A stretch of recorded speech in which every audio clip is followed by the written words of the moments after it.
कि भजन करो उस रबदा जो दाता है कुल सबका। जैसे हम श्री ब्रह्मा जी, श्री विष्णु जी, श्री शिव जी की पूजाएं करते हैं तो इन भगवानों की सतिथि इस ज्ञान से पता चलेगा।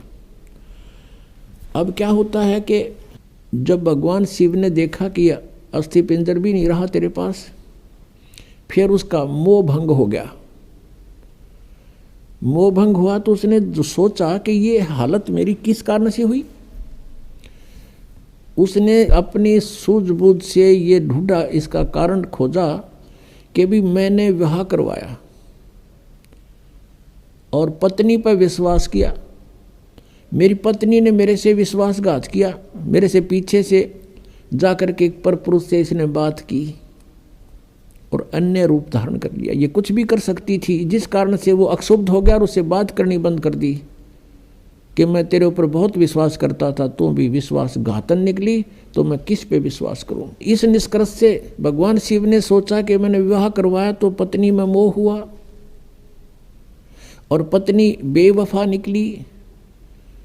अब ऐसा यत्न करूं कि मेरे अंदर ये काम वासना समाप्त हो जाए, जिस कारण से मुझे विवाह की आवश्यकता पड़ी।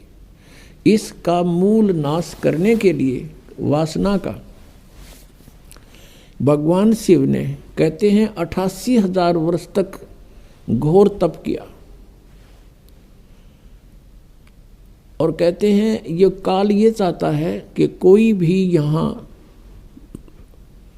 प्राणी विवाह के बिना ना रहे, यानी वासनाओं को कोई कंट्रोल ना कर ले, कहीं यहाँ पर फिर रिवाज पड़ जावे और संतानों उत्पत्ति ना करें। संतानों उत्पत्ति नहीं करेंगे तो मैं खाऊंगा कैसे, हम तो उसके बकरे और बकरियां हैं काल के। इसलिए उसका पूर्ण प्रयत्न रहता है, भरसक प्रयत्न रहता है कि कोई भी प्राणी वासना रहित ना हो जाए। अब उसने क्या किया, कामदेव को एक पुरुष रूप तैयार करके वहां भेज दिया। अपना आत्मा जैसे ऑल आउट होती है, ऑल आउट को कहीं लगा दिया जाए घर के कमरे किसी कक्ष में, तो वहाँ मच्छर चक्कर काटना शुरू कर देते हैं, उसको ऐसे डगमगा जाते हैं, गिरने लग जाते हैं, उनके बस की बात नहीं होती। ऐसे एक देव है, उसके अंदर उसने ये गुण विशेष पर रखा काल ने, और वो जाकर के वहाँ बैठा दिया उसके आसपास। तो उसके कारण भी भगवान शिव जी में कोई अंतर नहीं हुआ, वो तप करता ही रहा। फिर उसने कामदेव ने अपनी पत्नी, उसका नाम रति है, उसको भेजा। वो बहुत खूबसूरत है, भगवान शिव के सामने डांस करने लगी। उसने सारा कुछ कर लिया, भगवान शिव पर कोई असर नहीं हुआ। और यहाँ तक कहते हैं कि भगवान शिव ने अपना तीसरा नेत्र खोल के और कामदेव को वहाँ नाश कर दिया, भस्म कर दिया। तो फिर ये सब काल के जाल हैं जो ब्रह्मा विष्णु महेश के भी समझ में नहीं आई थी ये बातें। भगवान शिव ने सोच लिया कि मैं अब वासना रहित हो गया, अब ना रहेगा बांस ना बजेगी बांसुरी, ऐसा काम कर दिया। वहाँ से चल पड़े, अपना आराम से विचरने लगे, घूमते रहते हैं, बैठते हैं, फ्री आराम से रहते हैं। अब काल ने सोचा भैया तो बात बिगड़ेगी, दूसरे और देखम देखा ये ऐसे ही फिर बैठ जाएंगे हठ योग करने के लिए, यह तो बात बनी नहीं। कहीं औरों की भी रुचि ना हो जाए, हम भी भगवान शिव जी की तरह से वासना रहित होएं। क्योंकि सभी ऋषि महर्षि जब साधना की तरफ चलते हैं, ये पांचों विकार इनकी गुद्दी में आ बैठते हैं, पहले से अधिक प्रभावित हो जाते हैं। तो सभी ने ये चेष्टाएं की थी कि किसी ना किसी तरह पहले इन्हीं राक्षसों को नाश करें और फिर भक्ति करें। ये भी काल का जाल था, बिना ज्ञान के डले नहीं डोए। तो अब भगवान शिव जी की कथा को पूरा करते हैं, फिर ऋषियों को लेंगे। अब क्या हुआ, अब काल ने ब्रह्म ने सोचा ये और व्यक्ति नो सोच बैठेंगे ऋषि महर्षि, भगवान शिव ने तो कर दिया काम, ये तो वासना रहित हो गया और हम पीछे रह गए, कहीं वो विद्या समाधि लावें, इस तो पहला कर दूं काम। कुछ दिन के बाद शिव जी के अंदर प्रेरणा भर दी काल ने कि सुना है हमने कि जब सागर मंथन किया था उस समय विष निकला था, उस विष को मैंने पान कर लिया था, पी लिया था, जिस कारण से मैं अचेत हो गया था। और जो बताते हैं उसमें से अमृत निकला था या शराब निकली थी, दारू मदिरा, 2 कलश निकले थे। राक्षसों ने अमृत का कलश उठा लिया था और राक्षस यदि अमृत पी जाते तो अमर हो जाते।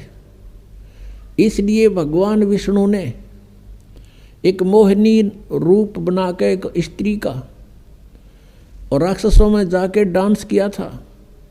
कहते हैं बहुत सुंदर थी वो मोहिनी रूप में, भगवान बड़े सुंदर लग रहे थे और राक्षस मोहित हो गए थे। राक्षसों से वो अमृत का कलश सिर पे रख के डांस करती करती उनको मदहोश कर दिया था। वो कलश दूसरी तरफ पकड़ा दिया था और मदिरा का कलश सिर पे रख के वापस उनको दे दिया था। तो उस समय भगवान विष्णु कहते हैं मोहिनी रूप में बड़े खूबसूरत लग रहे थे। अब भगवान शंकर के मनमाई के भगवान विष्णु के पास चलते हैं, क्यों ठाली हो गया था ना पार्वती साथ में, तो चलो वहाँ बातचीत करते हैं और उनसे वो रूप देखूंगा। अब मैं होश हवास में हूँ भाई, उस रूप को पूछूंगा कैसा रूप था, एक बार बना के दिखाओ। इस उद्देश्य से भगवान शिव जी आगे विष्णु जी के लोक में और बैठ गए उनकी पौड़ी में आके, उनके गेस्ट रूम में बैठ गए। विष्णु जी पता लगा अंदर से आए, कुशल मंगल हुई। कुछ देर के बाद भगवान शिव ने अपना उद्देश्य जाहिर किया, प्रकट किया कि मैं इस उद्देश्य से आया हूँ। मैंने सुना है कि आपने सागर मंथन के समय एक बहुत सुंदर मोहिनी रूप बनाया था। भगवान मैं देख नहीं सका था, आज कृपा मुझे वो रूप बनाकर दिखा दो। भगवान विष्णु हंसने लगे कि हे भोलेनाथ, वो तो कोई सर्कमस्टांस थे और जब वो बनाना पड़ गया, ये बताओ नहीं रूप बनाऊँ, कोई बात हुई या मुझे शर्म लगेगी। अब भगवान शिव जी कहने लगे कि जब तक आप मुझे वो रूप बनाकर नहीं दिखाओगे तब तक मैं यहाँ से नहीं जाता। मैं तो ये बैठ गया और बैठ गया उनके द्वार का आगे पार्क में, बगीची में हठ योग करके। भगवान विष्णु ने सोचा कि 88,000 वर्ष तक ये उड़ा बैठ का आ गए, अरे भी इसने आड़े चमटा गाड़ दिया, ये उठे नहीं। इससे पीछा छुटवाने के लिए भगवान विष्णु ने कहा, वहाँ तो उनसे कहा कि नहीं ऐसा नहीं हुआ करता, ये मुझे शर्म आती है, मैं नहीं ऐसा कर सकता। यूँ कह के अपने घर में अंदर चले गए महल में। वहाँ से अंतर ध्यान होकर और उसी बाग में, सामने भगवान विष्णु का बाग था उस रेस्टोरेंट का, उसमें कुछ दूरी पर एक सुंदर लड़की का रूप धारण कर लिया।